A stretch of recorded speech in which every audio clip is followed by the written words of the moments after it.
Bonjour, nous allons voir dans ce nouveau tutoriel sur Chronoform comment faire en sorte que notre formulaire s'adapte à la langue du site en frontend. Donc, nous allons aller dans la partie administration,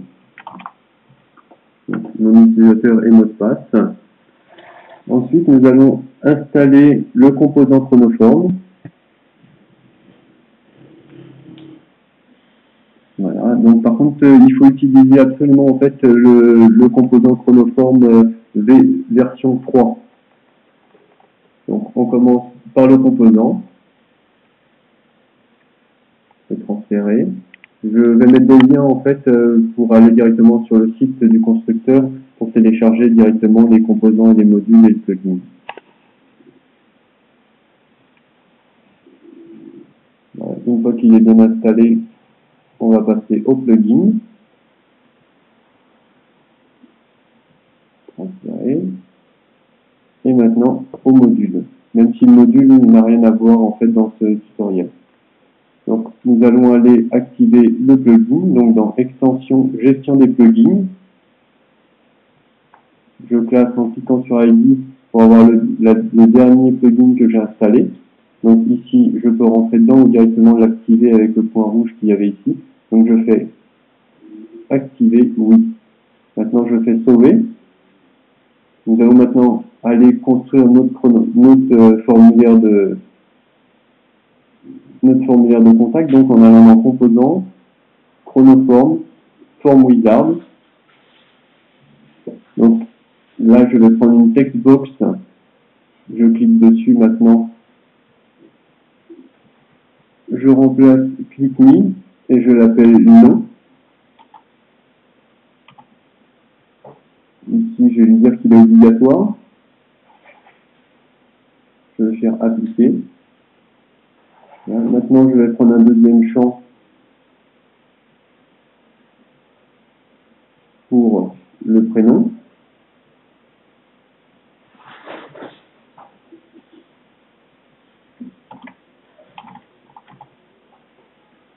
Il n'est pas indispensable, donc je ne clique pas. C'est appliqué.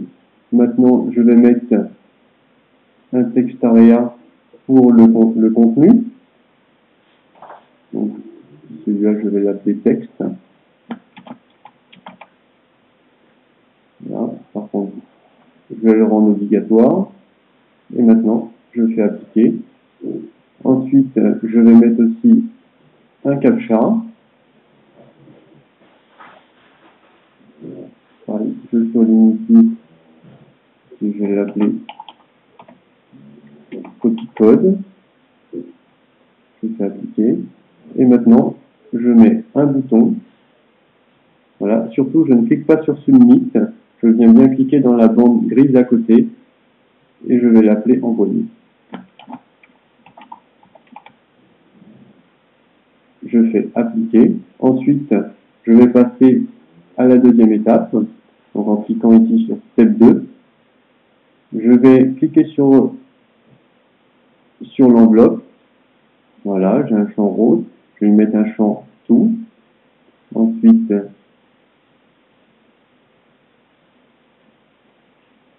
un champ from name.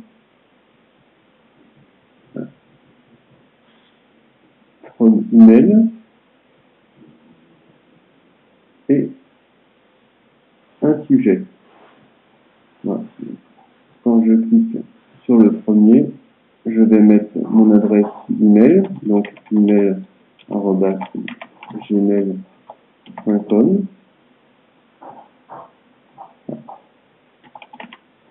email@gmail.com. From email, je vais mettre la même chose.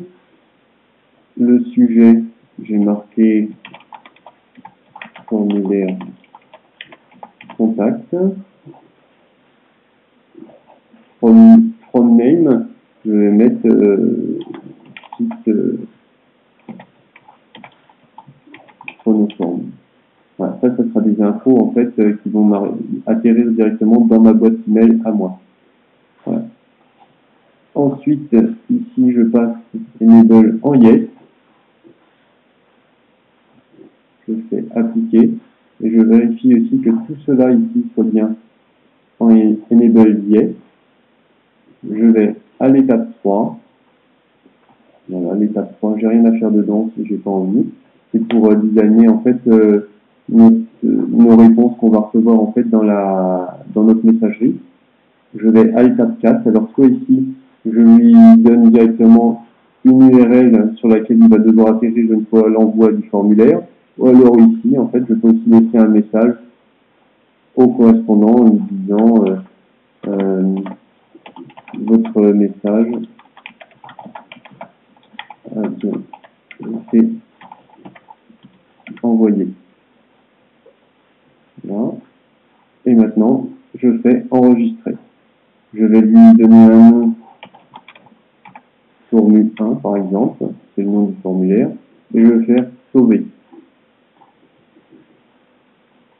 Là, maintenant, on retrouve bien notre formulaire ici. Ce que je vais faire, je vais aller faire publier ici.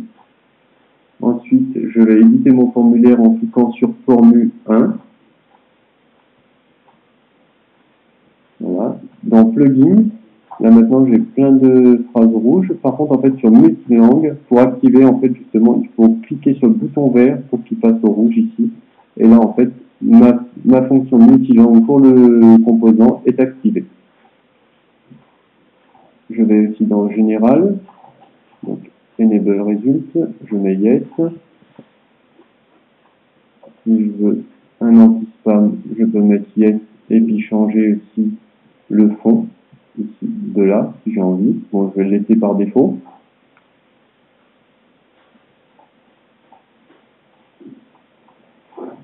Je vais aller dans Validation, Enable Validation, je vais mettre Yes.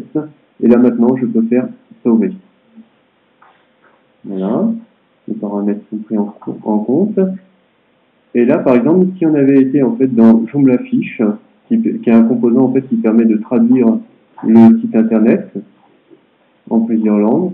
Si j'allais sur traduction, par exemple, je voulais traduire un texte qui était en anglais pour le traduire en français, ou un composant. Les composants, en fait, j'ai que les composants ou les modules qui sont directement livrés avec Joomla. Sinon, en fait, il y a une petite manip à faire en plus. Donc là, ici, on voit bien qu'on n'a pas le composant chronoforme. Donc, la technique à utiliser, on retourne dans composant, chronoforme. Maintenant, je vais mettre une croix devant mon formulaire que j'ai créé juste avant, et je vais aller dans multi-language. Voilà. Donc ici, dans langue supportée, il va falloir que je mette mes deux langues. Là, pour l'exemple, en fait, j'ai choisi le français et l'anglais.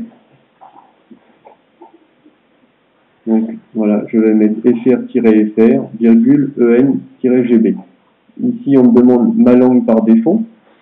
Donc moi, c'est le français. CTRL-V. Et ensuite, je vais aussi maintenant aller cliquer, je vous laisse regarder, dans langage. Donc dans langage, on a fait 4 champs. Donc il y en a un qui s'appelle name, égal, s'appelle nom, égal. Donc en français, moi je veux toujours qu'il s'appelle nom. Ensuite, prénom. Je veux encore aussi qu'il s'appelle prénom. Ensuite, texte.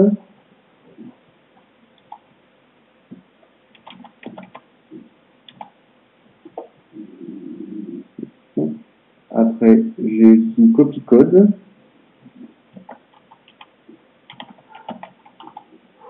Là aussi, je veux aussi que ça s'appelle copy code.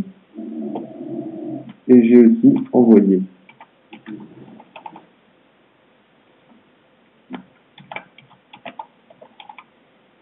Donc, je vais copier ça.